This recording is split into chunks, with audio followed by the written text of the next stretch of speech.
kembali kami sapa Anda pada Kilas Nusantara pukul 17 waktu Indonesia Barat, di mana kabar duka kembali menyelimuti negeri. Pemirsa, sosok Bapak bangsa yang dikenal sebagai tokoh perdamaian dari tanah air, Buya Syafi'i, dikabarkan wafat pada pukul 10:15 waktu Indonesia Barat. Sang negarawan meninggal dunia setelah mengalami serangan jantung 2 kali di Rumah Sakit PKU Muhammadiyah Gamping, Sleman, Yogyakarta. Adapun putra sulung dari Ridwan Kamil dikabarkan terhanyut saat sedang berenang di tengah derasnya sungai Are, Bern, Swiss. Hingga kini pihak kepolisian Swiss bersama Kedutaan Besar RI di sana masih melakukan pencarian.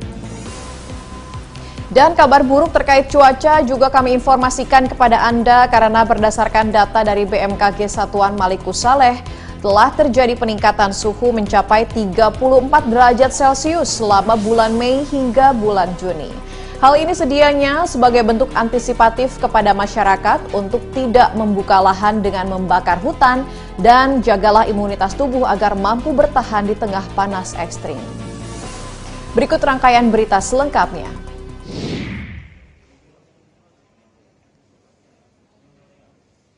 Tokoh nasional yang juga mantan Ketua Pimpinan Pusat Muhammadiyah Profesor Syafi'i Ma'arif atau lebih dikenal dengan Buya Syafi'i, Jumat 27 Mei wafat di Rumah Sakit PKU Muhammadiyah Gamping, Sleman, Daerah Istimewa Yogyakarta. Menurut keterangan dokter yang menanganinya, kondisi masuk rumah sakit pada 14 Mei, Buya mengalami serangan jantung yang kedua. Buya sempat mendapatkan tindakan kateterisasi jantung, namun dikarenakan penyumbatan jantungnya terlalu banyak dan sudah sulit untuk dilakukan pemasangan ring pada jantung ataupun dilakukan operasi bypass, sehingga pihak dokter PKU Muhammadiyah Gamping dan tim dokter kepresidenan memutuskan untuk pengobatan secara optimal. Dalam perawatannya, Buya sudah mengalami peningkatan kesehatan, namun Kamis malam terjadi serangan jantung kembali dan pada Jumat pagi detak jantungnya terhenti. Namun semalam atau kemarin sore beliau mengeluhkan nyeri dada dan sesak nafas kembali. Setelah kita evaluasi ternyata itu serangan jantung ulang lagi, dan akhirnya kita lakukan tindakan yang dimana kita memang harus melakukan sesuai SOP. Semalaman memang sudah mengeluhkan merasa tidak nyaman. Namun ternyata tadi pagi beliau mengalami henti jantung. Kita lakukan resusitasi, ya, kita lakukan pengobatan dan resusitasi jantung dan paru selama kurang lebih 1 jam karena henti jantung. Kemudian 1 jam kemudian setelah kita melakukan yang semaksimal mungkin, alhamdulillah kembali lagi denyut jantungnya. Namun karena memang kondisi sudah sumbatan yang juga sudah berat, sehingga henti jantung itu kembali terjadi 40 menit setelahnya di ruang ICU.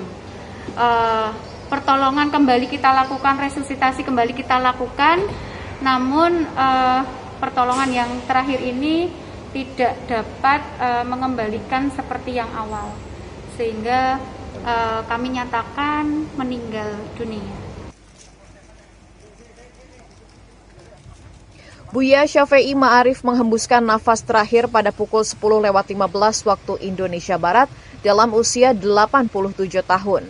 Direncanakan dikebumikan hari ini Jumat 27 Mei di pemakaman Husnul Khotimah Sentolo, Kulon Progo, yang sebelumnya akan disolatkan di Masjid Gede Kauman, Yogyakarta.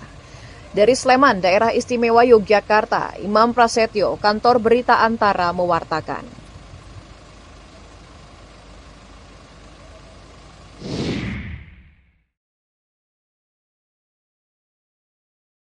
Anak sulung Gubernur Jawa Barat Ridwan Kamil bernama Emeril Khan Mumtaz atau disapa Eril hanyut di Sungai Are, Bern, Swiss, 26 Mei 2022. Berdasarkan keterangan resmi secara tertulis dari adik Ridwan Kamil bernama LP Nazmuzaman bersama keluarga, Eril tengah mencari sekolah untuk melanjutkan pendidikannya ke jenjang S2 di Swiss. Saat kejadian, Eril bersama adik dan temannya tengah berenang di Sungai Are, Bern, Swiss saat ingin naik ke permukaan. Eril terseret arus sungai yang cukup deras. Temannya sempat berupaya menolong korban, namun korban tidak terselamatkan. Tim SAR dan polisi setempat sampai saat ini masih melakukan pencarian korban.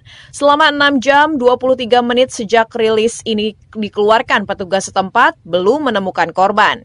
Sementara sang ayah Gubernur Jawa Barat Ridwan Kamil saat ini tengah melakukan kunjungan kerja bersama delegasi dari Pemprov Jawa Barat ke Inggris. Pihak keluarga maupun pemerintah Provinsi Jawa Barat belum ada yang bisa dimintai keterangan lebih lanjut. Namun berdasarkan informasi secara tertulis dari Direktur Perlindungan WNI Yuda Nugraha pada Jumat pagi 27 Mei membenarkan bahwa putra Ridwan Kamil terseret arus. KBRI Bern hingga saat ini masih berkoordinasi dengan kepolisian setempat untuk proses pencarian. Upaya pencarian pun dilanjutkan pada hari ini Jumat 27 Mei. Dari Bandung, Jawa Barat, Dian Hardiana, Kantor Berita Antara mewartakan.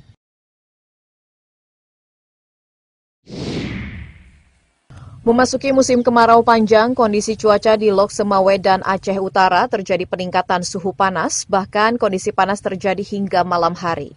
BMKG Stasiun Malikussaleh memprediksi potensi musim kemarau ini akan terjadi hingga akhir September nanti. Saat ini potensi suhu mencapai 32 hingga 34 derajat Celcius. Kepala BMKG Stasiun Malikussaleh Siswanto pada Jumat 27 Mei menyebutkan berdasarkan analisis dari dinamika atmosfer yang terpantau selama 30 tahun terakhir, ada peningkatan suhu panas di atas rata-rata yang terjadi di siang hingga malam hari pada Mei dan Juni. Kenaikan suhu ini berkisar 32 hingga 34 derajat Celcius, namun sebagian wilayah Aceh terjadi hingga 35 derajat Celcius. Kondisi ini terjadi di wilayah pesisir pantai timur yaitu Langsa, Aceh Utara, Lok Semawe, Biren, menyebabkan aktivitas warga terganggu karena hingga malam hari masih terasa gerah. Untuk wilayah barat, peningkatan juga terjadi di sejumlah kawasan pesisir pantai, sementara wilayah tengah berpotensi hujan ringan, namun di siang hari kondisi suhu terasa lebih menyengat. Siswanto menambahkan, saat ini Aceh sedang memasuki musim kemarau, sehingga pertumbuhan awan yang terjadi di atmosfer sangat berkurang jika dibandingkan dengan musim hujan. Namun demikian, kondisi panas saat ini masih dalam kategori wajar. Berdasarkan analisis data pengamatan selama 30 tahun terakhir, suhu udara rata-rata yang ada di Stasiun Meteorologi Malikussaleh Utara menunjukkan bahwa rata-rata harian tertinggi suhunya ini terjadi pada bulan Mei. Hal ini memang terjadi akibat pengaruh adanya posisi gerak semu matahari yang mana pada saat ini matahari sedang bergerak menuju belahan bumi utara. Siswanto menyebutkan kondisi tersebut karena dipengaruhi gerak semu matahari yang bergerak menuju belahan bumi wilayah utara. BMKG mengimbau warga tidak membuka lahan dengan membakar hutan serta menjaga imunitas tubuh, menghindari terpapar sinar UV secara langsung, serta memenuhi kebutuhan air putih agar tidak dehidrasi.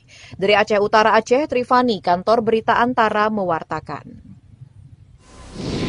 Pemirsa, demikian peristiwa terbaru untuk sore ini. Jangan lewatkan pula perbaruan informasi lainnya yang kami tayangkan pada portal antaranews.com, kanal YouTube Antara TV Indonesia, dan yang terdapat pada saluran UCTV. Malam nanti pukul 20 waktu Indonesia Barat kami akan kembali dengan 3 berita terbaru lainnya. Sampai jumpa.